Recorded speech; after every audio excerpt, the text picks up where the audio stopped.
स्वागत है आपका हमारे शुभम सुंदरम चैनल में। वीडियो शुरू करने से पहले आपसे निवेदन है कि हमारे चैनल को सब्सक्राइब ज़रूर करें। धन्यवाद। तो आइए आज हम आपको इस वीडियो में लिट लकार के बारे में बताएंगे कि लिट लकार का प्रयोग किस प्रकार से किया जाता है और लिट लकार के वाक्य किस प्रकार से बनते हैं और लिट लकार के क्रिया रूप किस प्रकार से बनते हैं। ये सब जानने से पहले हम ये जान लेते हैं कि लिट लकार का प्रयोग किस अर्थ में होता है। तो लिट लकार का प्रयोग जो होता है वह भविष्यत काल के अर्थ में प्रयोग होता है। लिट लकार का प्रयोग हमेशा भविष्यत काल के लिए प्रयोग किया जाता है। जब हमें भविष्यत काल के लिए कोई क्रिया बनानी होती है तो हम लिट लकार का प्रयोग करते हैं। तो भविष्यत काल की क्रिया को बनाने के लिए हमें लिट लकार का प्रयोग करना है, लेकिन उसके लिए प्रत्यय कौन कौन से होते हैं आइए उसके ऊपर चर्चा करते हैं। जैसे कि मैंने आपको पहले बताया था कि लट लकार की क्रिया रूप बनाने के लिए आपको लट लकार के प्रत्ययों का पता होना चाहिए। उसी प्रकार से अगर आपको लिट लकार के क्रिया रूप बनाने हैं तो उसके लिए आपको लिट लकार के प्रत्ययों का पता होना चाहिए कि लिट लकार के प्रत्यय कौन कौन से हैं। जिस प्रकार से लट लकार के प्रत्यय थे उसी प्रकार से लिट लकार के भी अपने अलग प्रत्यय होते हैं। तो आपको उसके बारे में बताते हैं। तो लिट लकार के प्रत्यय हैं ये आपके सामने स्यति स्यतः स्यन्ति, स्यसि स्यथः स्यथ, स्यामि स्यावः स्यामः। ये लिट लकार के प्रत्यय हैं। मतलब अगर आप इन प्रत्ययों को किसी भी धातु के साथ अगर जोड़ देंगे तो आपके लिट लकार का रूप बन जाएगा। अगर इन प्रत्ययों को आप किसी भी धातु के साथ जोड़ देंगे तो आपके लिट लकार का रूप बन जाएगा। जैसे मान लो अगर आप कोई भी धातु ले लो, चाहे पट हो, चाहे लिख हो, चाहे वध हो, चाहे हस हो, कोई भी धातु हो, अगर उस धातु के साथ अगर आप इन प्रत्ययों को जोड़ते हैं तो आपके लिट लकार के रूप बन जाते हैं। और आपको यहाँ एक विशेष ध्यान ये देना है कि यहाँ पर लट लकार के प्रत्ययों की ही तरह ये प्रत्यय हैं। आपने देखा होगा कि ती तह अंति सी थ आमी आवह आमह, इस प्रकार से लट लकार के प्रत्यय थे। तो यहाँ केवल बदलाव हुआ है ती में या तह में या अंति में। यहाँ पर सब जगह केवल स्या प्रत्यय को लगा दिया गया है और स्या लगा करके अगर आप ती बोलेंगे तो क्या बनेगा स्यति। ऐसे ही देखिए यहाँ पर आप स्या शब्द को सबके साथ जोड़ दिया गया है और लिट लकार के प्रत्ययों के रूप बन गए हैं। आपने कुछ नहीं करना है, लट लकार के जो प्रत्यय आपके थे उनके साथ आप स्या शब्द जोड़ दीजिए तो आपके लिट लकार के प्रत्यय बन जाएंगे। तो देखिए स्यति स्यतः स्यन्ति, स्यसि स्यथः स्यथ, स्यामि स्यावः स्यामः। इस प्रकार से आप आराम से इनके प्रत्यय बना सकते हैं। देखिए आपको किस प्रकार से धातु के साथ इन प्रत्ययों को जोड़ना है। तो हम एक प्रत्यय जोड़कर आपको बताएंगे। तो आपको कोई भी धातु ले लेनी है और उस धातु के साथ आपने जो है उस प्रत्यय को जोड़ना है। जैसे कि हमने यहाँ पर खाद धातु ले ली। अब खाद धातु के साथ हम स्यति प्रत्यय जोड़ेंगे तो बनेगा खाद जमा स्यति। परंतु हमारा यहाँ पर अभी क्रिया रूप नहीं बना तो हमें अब क्या करना होगा। अब हमें यहाँ पर खाद के बाद ई प्रत्यय लगाना होगा। तो हम यहाँ पर खाद और स्यति के बीच में ई प्रत्यय लगाएंगे तो आपका रूप बन जाएगा खाद जमा ई जमा स्यति। लेकिन अभी भी हमारा क्रिया रूप नहीं बन रहा है तो हमें क्या करना होगा। हमको यहाँ पर जो स्यति में स है उस स को हमें श बनाना होगा, यानी पेट कटा वाला श बनाना होगा। तो हम स को श बना देंगे तो आपका रूप बन जाएगा खाद जमा ई जमा श्यति। अब हम इसे मिला देंगे, आपका क्रिया रूप बन गया खादिष्यति। बस सब जगह हमें यही करना है।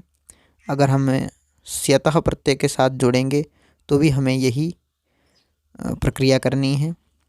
खाद धातु से हम जैसे शत प्रत्यय जोड़ेंगे, फिर उसके बाद ई जोड़ेंगे, फिर स को श करेंगे और फिर हम उसको जोड़ देंगे तो खादिष्यतः बन जाएगा। और इस प्रकार से आपके सारे रूप चल पड़ेंगे, खादिष्यति, खादिष्यतः, खादिष्यन्ति इत्यादि करके। अगर आपको ये प्रक्रिया लंबी लग रही है तो फिर आप कुछ मत कीजिए, आप जो है इन प्रत्ययों को याद कर लीजिए। यहाँ पर इष्यति, इष्यतः, इष्यन्ति, इष्यसि, इष्यथः, इष्यथ, इष्यामि, इष्यावः, इष्यामः, इन प्रत्ययों को याद कर लीजिए। और किसी भी धातु के साथ अगर आप इनको जोड़ेंगे तो आपके लिट लकार के क्रिया रूप बन जाएंगे। जैसे हमने इष्यति को खाद के साथ जोड़ा तो बना खादिष्यति, इष्यतः को खाद के साथ जोड़ा तो बना खादिष्यतः, इष्यन्ति को खाद के साथ जोड़ा तो बना खादिष्यन्ति, इष्यसि को खाद के साथ जोड़ा तो खादिष्यसि, इष्यथः को खाद के साथ जोड़ा तो खादिष्यथः, इष्यथ को खाद के साथ जोड़ा तो खादिष्यथ, इष्यामि को खाद के साथ जोड़ा तो खादिष्यामि, इष्यावः को खाद के साथ जोड़ा तो खादिष्यावः, इष्यामः को खाद के साथ जोड़ा तो खादिष्यामः। तो यहाँ पर आप देख सकते हैं कि पहले ही यहाँ पर ई प्रत्यय करके और स को श करके पहले ही जोड़ के यहाँ पर प्रत्यय बना दिए हैं। तो आप इन प्रत्ययों को याद रखें, इष्यति, इष्यतः, इष्यन्ति, इष्यसि, इष्यथः, इष्यथ, इष्यामि, इष्यावः, इष्यामः। और बस इन प्रत्ययों को आपने किसी भी धातु के साथ जोड़ देना है तो आपके लिट लकार के क्रिया रूप बन जाएंगे, तीनों पुरुषों के और तीनों वचनों के। बस यह आपने ध्यान रखना है। और जब एक वचन का रूप बनाना होगा तो आपको एक वचन का प्रयोग करना है, द्विवचन का बनाना है तो द्विवचन का प्रयोग करना है, और बहुवचन का बनाना है तो बहुवचन का प्रयोग करना है। और जिस पुरुष का कर्ता होगा उसी पुरुष की क्रिया होगी, ये भी ध्यान रखना है। अब हम यहाँ पर लिट लकार के कुछ उदाहरण और वाक्य देखते हैं। यहाँ पर लिट लकार के कुछ उदाहरण और वाक्य हैं, तो आइए उन पर दृष्टि डालते हैं। जैसे कि वह पढ़ेगा या पढ़ेगी, तो जैसे कि मैंने बताया था कि भविष्यत काल के लिए लिट लकार का प्रयोग होता है। जब हम कोई ऐसी क्रिया का प्रयोग करेंगे जो अभी हुई नहीं है, ना हो रही है, जो अभी होने वाली है, यानी आने वाले समय में जो क्रिया होती है उसके लिए भविष्यत काल का प्रयोग किया जाता है, यानी लिट लकार का प्रयोग किया जाता है। अब देखिए, वह पढ़ेगा जो ये वाक्य है या वह पढ़ेगी, इस वाक्य के लिए हमें क्या करना होगा, लिट लकार का प्रयोग करना होगा। तो देखिए यहाँ पर इष्यति प्रत्यय पठ धातु के साथ लगा दिया है, यहाँ पर रूप बन गया है पठिष्यति। तो पठिष्यति जो यह क्रिया है यह प्रथम पुरुष के एक वचन की क्रिया है, इसलिए यहाँ पर प्रथम पुरुष का एक वचन का कर्ता लगा हुआ है, पुल्लिंग का भी और स्त्रीलिंग का भी। अगर आप स्त्री के लिए बोल रहे हैं तो सा पठिष्यति बोलेंगे, और पुल्लिंग के लिए बोल रहे हैं तो सह पठिष्यति बोलेंगे। ठीक है, अब यहाँ पर देख सकते हैं वे दोनों पढ़ेंगे या पढ़ेंगी। ठीक है, तो अगर पढ़ेंगी तो ते पठिष्यतः, और पढ़ेंगे तो तौ पठिष्यतः। ठीक है, वे सब पढ़ेंगे या पढ़ेगी, अगर पढ़ेंगे तो ते पठिष्यन्ति, और पढ़ेंगी तो ता पठिष्यन्ति। ठीक है, अब तुम पढ़ोगे या पढ़ोगी, दोनों के लिए एक ही शब्द प्रयोग होगा, तुम पठिष्यसि, क्योंकि मैंने आपको बताया था कि चाहे स्त्रीलिंग हो चाहे पुल्लिंग हो, दोनों का कर्ता त्वम ही होता है। ठीक है, तो यहाँ पर त्वम पठिष्यसि दोनों के लिए प्रयोग होगा।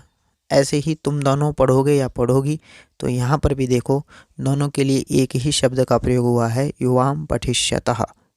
ठीक है, क्योंकि युवाम पुल्लिंग और स्त्रीलिंग दोनों का ही करता है। तुम सब पढ़ोगे या पढ़ोगी, यहाँ पर आप देख सकते हैं यूयम पठिष्यथा, तो यूयम यहाँ पर दोनों के लिए एक ही करता है, यूयम पठिष्यथा। ऐसे ही मैं पढ़ूंगा या पढ़ूंगी, तो यहाँ पर भी अहम पठिष्यामि। ठीक है, वही करता है दोनों के लिए, हम दोनों पढ़ेंगे या पढ़ेंगी, आवाम पठिष्यावः, यहाँ पर आवाम ही दोनों के लिए एक ही करता है, हम सब पढ़ेंगे या पढ़ेंगी। वयम पठिष्यामः, यहाँ पर वयम दोनों के लिए एक ही करता है। ठीक है, तो आपने इस प्रकार से इनके रूप बनाने हैं।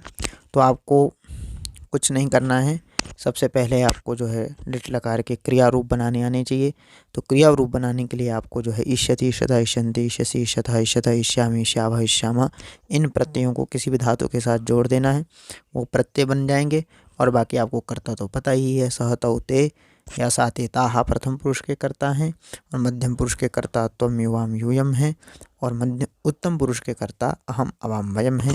तो आप जो कर्ता जिस पुरुष का जिस वचन का है उसी पुरुष के उसी वचन की क्रिया बनाकर आप उस कर्ता के साथ जोड़ दीजिए, तो आपका लिट लकार का वाक्य भविष्यत काल का बन जाएगा।